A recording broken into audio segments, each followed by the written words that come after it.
Joan of Arc of France, was born around the year 1412 in the small village of Domremy, France, a place that would one day be remembered for her name. How did this humble shepherdess come to believe she was chosen by God? What visions did she see that filled her heart with unshakable faith and purpose? And what force could turn a simple village girl into one of France's most enduring legends? Growing up during the endless conflict of the 100 Years' War, Joan's world was one of fear and faith. Tales of saints and miracles filled her childhood, but it was her own divine visions, voices she believed were sent from heaven, that changed everything. At just 13, she claimed to hear St. Michael, St. Catherine, and St. Margaret commanding her to lead France to victory. Though her family was poor, and the idea of a young girl leading soldiers seemed impossible, Joan's conviction only grew stronger. She believed it was her sacred mission to save France and restore the crown to its rightful heir. By the time Joan turned 16, her divine mission had become an unshakable certainty. She believed heaven itself demanded that she find the Dauphin, Charles, and lead him to his rightful coronation. With fearless determination, she left her home and traveled to the nearby town of Vaucouleurs, pleading for an escort to meet the prince. At first, men laughed. How could a teenage girl claim to be sent by God? But her faith and persistence began to win hearts. The local commander, Robert de Baudricourt, was so moved by her resolve that he eventually granted her an escort.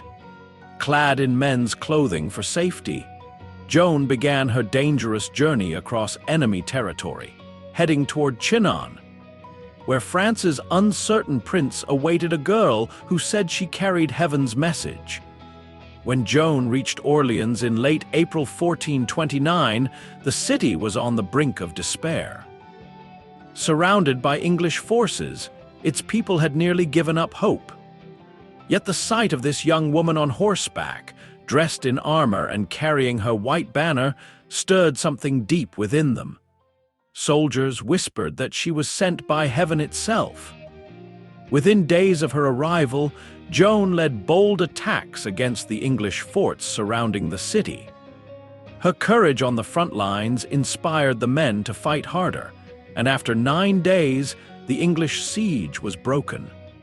News of the miracle spread quickly. The peasant girl from Domremy had become the Maid of Orleans, the savior of France. For the first time in years, victory felt possible again. After the triumph at Orleans, Joan's influence grew quickly. She stood beside Charles during his coronation at Reims, fulfilling the prophecy she had long believed in. But glory in war is fleeting. Political jealousy and distrust began to surround her at court.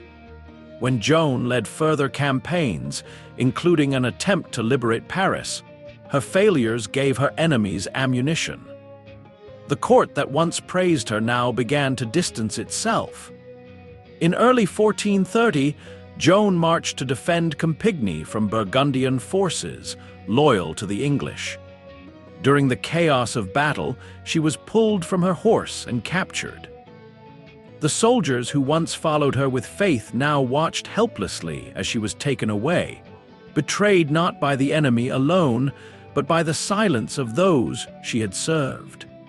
Joan's capture led her to a dark chapter in Rouen, where she was placed under English authority and tried by Bishop Pierre Cauchon.